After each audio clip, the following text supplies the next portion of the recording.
Assalamu алейкум экендештер, Куба такси каналына кош келипсиздер. Бүгүнкү чыгарылышта баягы эле ушул Tenet Voice боюнча болмокчу. Анткени буга бир көйгөй чыгып атат. Лицензия бербейт экен. Ошол боюнча алдыда кененирээк маалымат бермекчимин. Так что Tenet Voice алам дегендер болсо кое туруңуздар.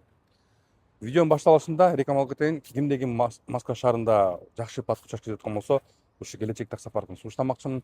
Таксопарктын ар кандай шарттары бар. Без самозанятый менен трудовой договор менен трудовой договор жок иштесеңиздер болот. Чалып кененирээк маалыматты алып кошулуп иштейли. Ал эми машинага кайрылсак. Бул машинаны алып атканда мен негизи анализ жүргүзгөм да. Анализ жүргүзүп, ушуну алсам болобу, таксиде иштейби деп Яндекстин өзүнүн сайтынан карагам. Яндекстин өзүнүн сайтына караганда Tenet 8 ишке алынат деп жазылып турган болчу. Анан кечээ мен ошо лицензия тапшырайын деп лицензияга алып барсам, Куба бул машина базада жок экен, жанагы Минтор деп коет экен реестрдачы. Азыр өзүңүздөр көрөсүздөр. Братан, короче, машиналардан мынакей. Мына Jetour бар экен, Москвич бар экен, Амода, Tenet бар экен, Умо бар экен, Лада, Воях, Solers дейт, Evolute, анан Haval бар экен. Сиздики Tenet да. Мына Tenetти тандасак, маркаларынан только T7 эле бар экен. Ёптыгидик.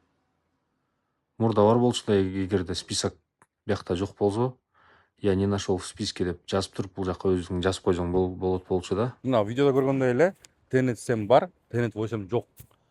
Алардын айтышы боюнча, ушул Tenet 8 жаңы чыкканда, ушул жылдын март айына чейин Tenet 8ге лицензия алып беришкен да, азыр алып бербейт экен.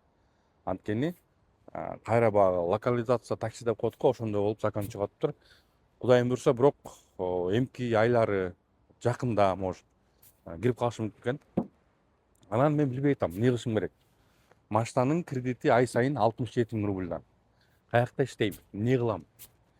Мен ойлоп атам, заставкага чыгып кетсемби, же стройкага чыгып кетсемби деп ойлонуп атам да. Ошон үчүн Tenet 8ди алам дегендер болсо, кое туруңуздарды айтмакчымын, кое туруңуздар депчи. Бирок негизи өзү машина жакшы машина да, мындай жанагы Tenet жетилер жүрөт го, ошолорго караганда бул дагы өтө мындай чоң, комфорт да, негизичи. Эмнеге муну кошпой атат, билбей атам. Ошон үчүн совет бериңиздер, эмне кылышым керек бул машинаны? Салонго чалып өткөрөйүн десем ал да болбойт. Только алдыңбы, болду, эми кредитин төлө деп коюшту да. Мээ катып калды. Эмне кылыш керек? Кимде негизи биздин мекенештерде Москва шаарында кимде ушундай машина бар? Лицензия алыңар беле, же ала элек десеңерби, ошол боюнча жазып коюңуздар. Ушундай бир кыскача видео кылайын деп чечкем да. Элдерге маалымат берейин депчи. Ошон үчүн оюңарды жазып,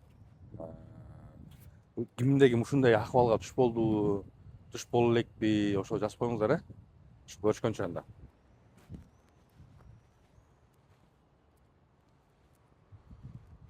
Машинанын капотуна кое беришиптир.